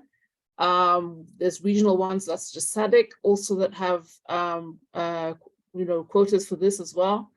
And I think where we're struggling is on implementation. And I'll give an example of my country, Zambia. So my organization, Chapter 1 Foundation, noticed that in the previous government, the government wasn't complying with its constitutional requirements to make appointments with regards to gender equity and youth and disabled persons representation. And so we took them to court and challenged the fact that they weren't adhering to the constitutional provisions, which are actually derived from the African Charter. And so we lost in court, but we've since taken that case to the African Commission, which will have an impact not only in Zambia, but also across the region if the Commission decides in our favor. But as I say, the real problem is implementation. It's not that these things don't exist in our instruments or in our constitutions, but people don't want to put them in place. And so there's a role for regional bodies to play to make sure that signatories to these conventions and such things comply with what they're supposed to do. I do think that the regional bodies, I mean, for example, ECOWAS is a great example of a body that really steps in and addresses things like coups in the region. We want to see more of that in other regional bodies. I'm afraid we're having challenges in SADC at the moment, where we'd like to see more action. And there's definitely a role for them to play. So I think I'll stop there. Thank you. Thank you so much, Linda. Malik, do you want to add anything? Merci beaucoup. Je vais rajouter quelque chose par rapport à la question qui est très importante.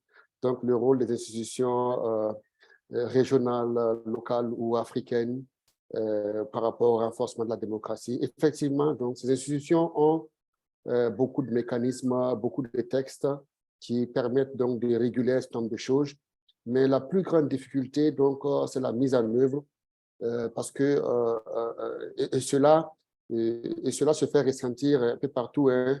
Elle a mentionné ECOWAS comme un bon exemple, mais ce n'est pas ce que l'on voit ici, nous qui sommes dans la zone ECOWAS, parce que c'est des institutions qui sont perçues comme des syndicats de chefs d'État où des gens, des chefs d'État ensemble, de défendre leurs propres intérêts plutôt que de servir en fait donc leur peuple. Et donc, pour ces institutions pour que ces institutions soient beaucoup plus efficaces, il faudrait aussi, par exemple, mettre l'accent sur donc, la CEDEAO des peuples, beaucoup plus d'intégration donc, entre les peuples. Cela pourrait amener donc, à ces leaders-là de penser beaucoup plus au peuple plutôt que de penser à leur regroupement, donc ce qu'on dit entre griffes ici, donc le syndicat des chefs d'État. Donc, véritablement, c'est quelque chose qu'il faut voir parce que l'image n'est pas très bien perçue donc, par les jeunes. Merci.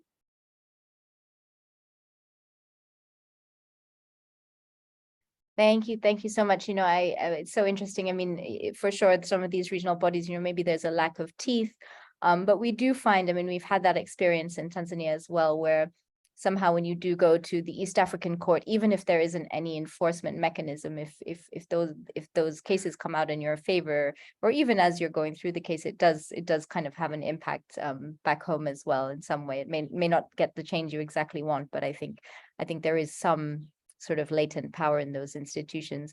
And just on the gender point, you know, I think I'm with you, Ken. I think quotas are important, and we just need to get into the habit of seeing women leaders. But I also read something very interesting around, I think it was actually around Joyce Banda's presidency in Malawi, where when you then have a woman in that kind of highest office, or say in the case of Obama in the US, actually sometimes people sort of start to rest on their laurels and they think, okay, well now we're equal, we're okay, we've done it, we've had a women president, so we don't need to worry about this issue anymore. And so that can kind of counter a little bit. Okay, let me go to the audience. I know we're fast running out of time and I see people dropping off. So I would like to ask my amazing tech team to call to allow Monte McMurchie to speak. I hope I've said that right. And then I did also see Grayson Mgoy, you had your hand up, so I don't know if you want to ask your question. I think I'm just going to be able to give 3 people the chance. Okay, great. Thanks, Grayson. So you go after Monte, and then I also saw Calixte Uday. I'm not sure if you still have a question, but maybe we could close out with these 3 questions from the audience. So yeah, Monte McMurchie first, please. Monty McMurchie, greetings from Toronto, Canada, where I'm at present, prior to my return to the Democratic Republic of Congo, which is neither democratic, not necessarily a republic, but a country in Africa. To begin with, my compliments to the full panel in terms of the conversation that has taken place. So my comment is the right question being asked, and it's not necessarily democratic, but are we posing the right question? And my experience allows me judgment. And the more I know, the less I understand. And I have 30+ years in Africa, as well as in spots in Afghanistan, in Iraq, dealing with stabilization and conflict resolution. And all I'm going to pose is long-term transformative and the Grundnorm that economics is the base for everything, notwithstanding that leaders lead. And how does one acquire leadership which is transformative, leadership which is grounded in service versus exploitation? And elections to me are merely a figment. And I have a great deal to say, not necessarily today, on election tourism. You put your resources in national civil society organizations, particulièrement dans les RDC. C'est nécessaire pour les citoyens pour engager. Et c'est seulement avec l'éducation pour les femmes, pour les garçons, comme les petits, et aussi avec les moyens pour poser les questions actuelles. Qu'est-ce que vous voulez avec moi? What is it that you wish to do for me? And international organizations have, in my opinion, done grievous harm. My mantra is doing least harm. You empower national. You allow them to fail better, fail more to acquire. And there's not going to be... I'm going to have to stop you, sorry, just because of time. Could I ask you just to kind of to give us a summary if you wanted something responded to by the panel, but I think you're making some really important points, and I'm sorry to have to cut you. It's just that time is not on our side, unfortunately. Education, and I would encourage you and your organization, which I respect profoundly, is to direct resources and commentary to education. And despots do not like a citizen that is educated, alert, and engaged, not afraid to pose the epistemic question. Merci beaucoup. Absolutely. Thank you. I think that's a fantastic point. And actually that lends us quite nicely to go to Grayson Ngoy, who works for an education initiative. So hopefully, Karibu Grayson. Josiah, I hope you're able to unmute him.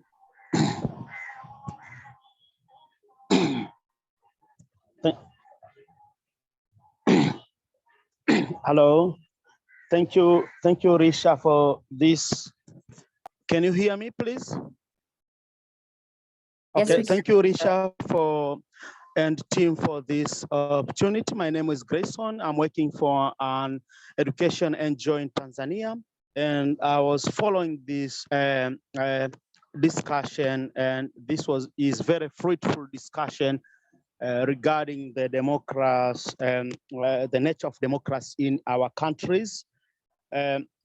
I have only one question, but before I would like to congratulate Twaweza for the great job that they have been doing in Tanzania for making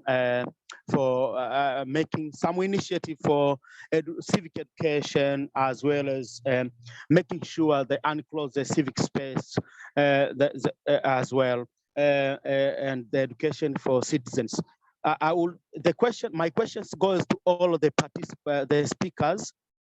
I would like to learn from your countries, what mechanisms or tactics do you use to make sure you do this, you conduct citizen education, and you make sure you reach a lot of young people, youths, because the problem, according to what I have experienced and I'm seeing, because I'm voting, I can say I'm a good voter.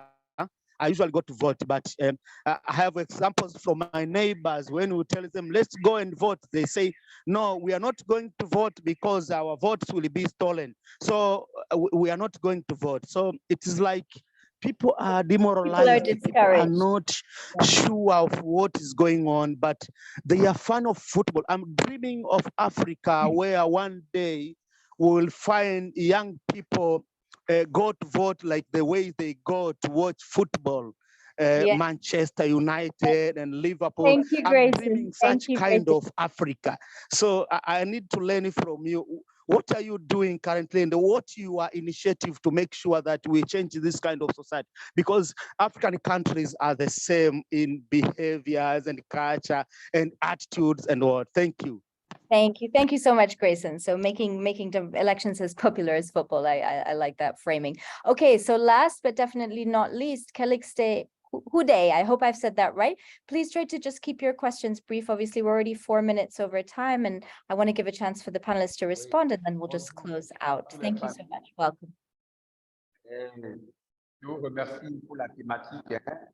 Nous restons beaucoup plus, après les années 90, non seulement demandeurs, mais aujourd'hui aussi acteurs de la question de la démocratie pour un système électoral intégrateur.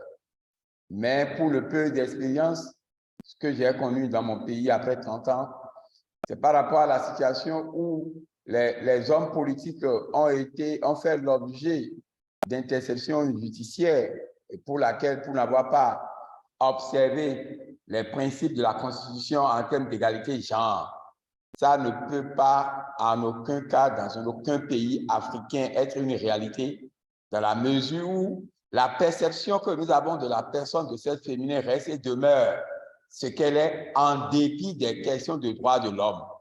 J'ai donné l'exemple de mon pays, le Bénin, d'accord, où il fallait trouver cette fenêtre pour que le Parlement béninois puisse compter pour la première fois après 30 ans de vie parlementaire, d'accord, une dizaine de femmes au Parlement. De 91 jusqu'en 2019, on n'avait pas du tout une dizaine de femmes, pour ne pas dire, des fois il en arrive, on n'a que 2 ou 3, d'accord? Voilà ce que je voudrais dire.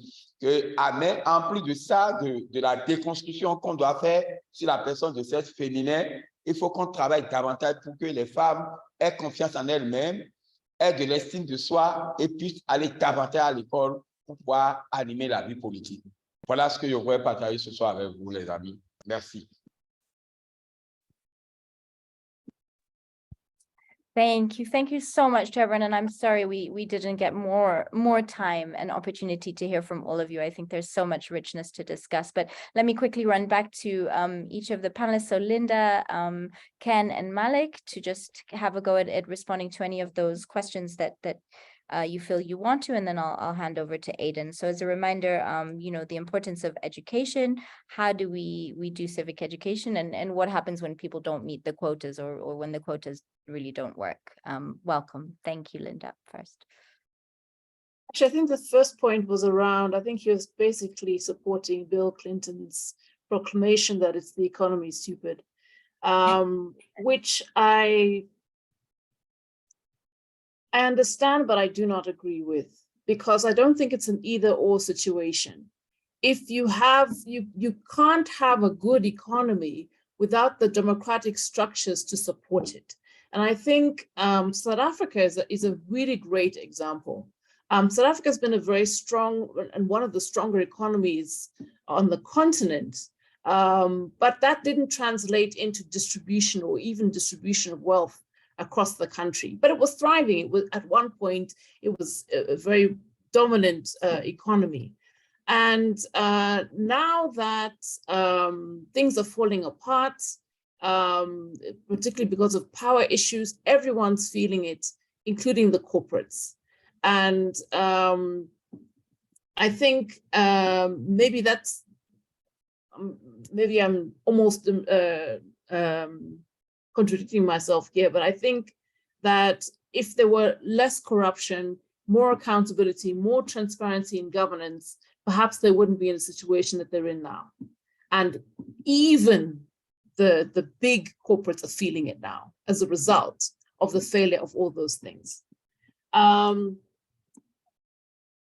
was a question asked about mechanisms to conduct civic education. I think they're varied. It really depends on what level you're targeting. For example, with grassroots levels in my country, the Alliance for Community Action went about going to rural communities and basically educating them, not telling them how to vote, but illustrating using a home budget, how the government was misapplying money and how they could better apply the money to the needs that they have in their various communities. Social media has actually been a really good platform as well for reaching the youth. There may not be as many people who are subscribers to the internet, but it does trickle down. And we saw that with the last election. The government actually did not realize how much of a force social media was. And if they had, I'm sure they would have shut it down a little sooner.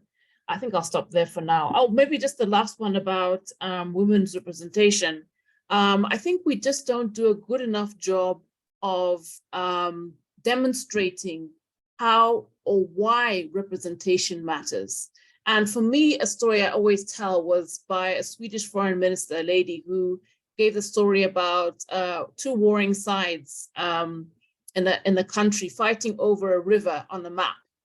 And there were no women in the conversation at that time, but when they introduced women into the conversation, the women pointed out that the river had been dried for several years and they were basically fighting over nothing. I mean, it's just an illustration that the perspective of women who go to the river to draw the water and to feed the family is something that was missing from the conversation. And that's just a really good illustration of what happens when you bring women to the table.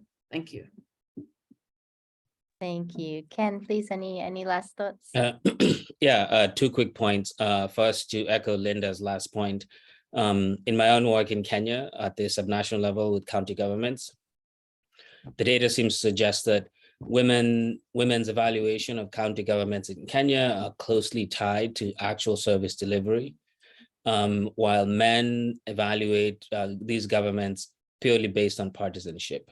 So if I know your party ID as a man, I can predict your view of a county government. If I know your party ID as a woman, it's not as predictive as your view of service delivery. And so, you know, because women depend on the water services, the healthcare provided by county governments in Kenya, they're more attuned to what these governments do. This is a core part of the democratization agenda should be to mainstream women in politics as much as possible, both in the leadership, but also on the voting side. A quick sort of, I guess, not to sort of rain on Grayson's parade here, right? One of the weird things about turnout data is that if governments are doing so well, then, you know, turnout actually comes down to around, you know, 55 to 65%, right? Extremely high turnout is a sign of political volatility. It kind of tells us that too much of people's sort of access to public services is tied to their partisanship and whoever's in power. So if governments are really running well and you don't need to have your person in power to get services, turnout levels will come down. And I think as democracy promoters, we should expect that and sort of see the data for what it is. So while it's great for everyone to come out, low turnout is not always, we should not always, you know, shoot for high turnout at all times. Instead, we should qualitatively understand, you know, what is the data telling us about turnout. And on youth, I think the biggest problem is that they don't see why they should vote. We haven't made the case for them that, you know, voting translates into outcomes. Vague discussions about governance and quality of government, you know, just not as persuasive as tying people's real lives, wherever they are, to actual outcomes. Which takes me to my first point about, you know, tying the politics to material outcomes as close to the people as possible, I think is the way to go, which kind of speaks to the civic education question as well. Material outcomes are important here. Thank you so much. Malik, the last word. Merci beaucoup, Risha. Merci à Ken et à Linda d'avoir répondu brièvement à toutes ces trois questions en même temps. Je pense que je vais juste rajouter quelque chose par rapport à la motivation donc, des gens à aller donc, au vote, à aller donc, participer aux élections. Au Burkina Faso, donc en 2015, nous avons eu un nombre record de votants parce que nous avions évité, entre griffes, ce que donc, les gens appellent la boîte noire. Donc, il y a une boîte noire donc, après les élections qui prend beaucoup de temps pour compiler les données et puis désigner les vainqueurs. Donc, en 2015, on a mis en place une plateforme appelée Open Election qui permettait donc aux citoyens de voir donc, les résultats donc, minute par minute. Et ça a permis aux gens de savoir que donc, cette fois-ci, il n'y avait pas de boîte noire et les gens donc, se sont mobilisés et il y a eu beaucoup de participation. Donc, il y a véritablement donc, un besoin d'éducation civique, un besoin de formation pour que les femmes s'impliquent donc aussi à la politique et que les hommes aussi changent leur mentalité donc envers les femmes, mais il y a aussi certaines petites choses que l'on peut faire donc pour accompagner tout cet effort d'éducation afin que donc la démocratie prévale en Afrique. Merci.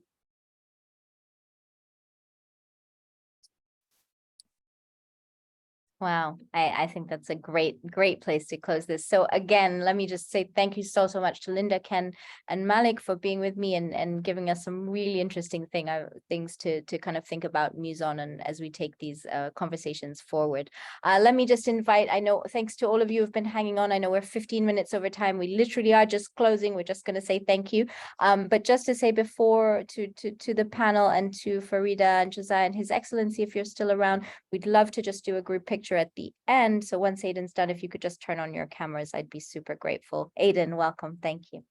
Thank you, Risha. And really thank you to our amazing panelists for a fantastic conversation that pulls together so many threads. Let me just also first start by saying thank you to Farida and Josiah for the amazing questions in their discussion with the president.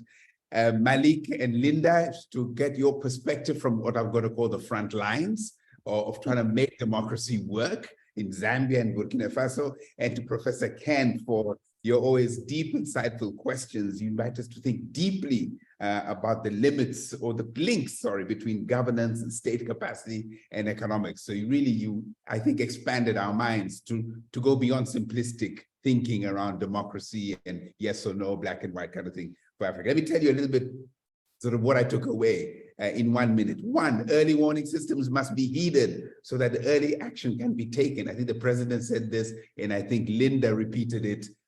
Really, we have to be very vigilant in order to protect our democracies here. Democracy must deliver on people's livelihood priorities. And as Ken said, it dies in poverty, it dies in darkness. So this democracy has to be instrumentalized in a way and not just put on a pedestal as a beautiful thing to aspire to. I think that's really fantastic. Strong state, economic growth run on a separate track from governance. And it's hard to have democracies with weak states. It means, therefore, Ken, you're putting an interesting question in front of us. Maybe we need to put a strong state first, but does that mean a strong man or woman? I think it's a tension that we need to resolve between the two, right? So I love your statement. We can't elect our way out of current crises, and the provocation that maybe low voter turnout is not such a bad thing after all. Maybe it means there is some capacity in the state. But let me end with a block of information that really came out very strongly and putting the onus firmly and squarely in the laps of us as citizens and civil society.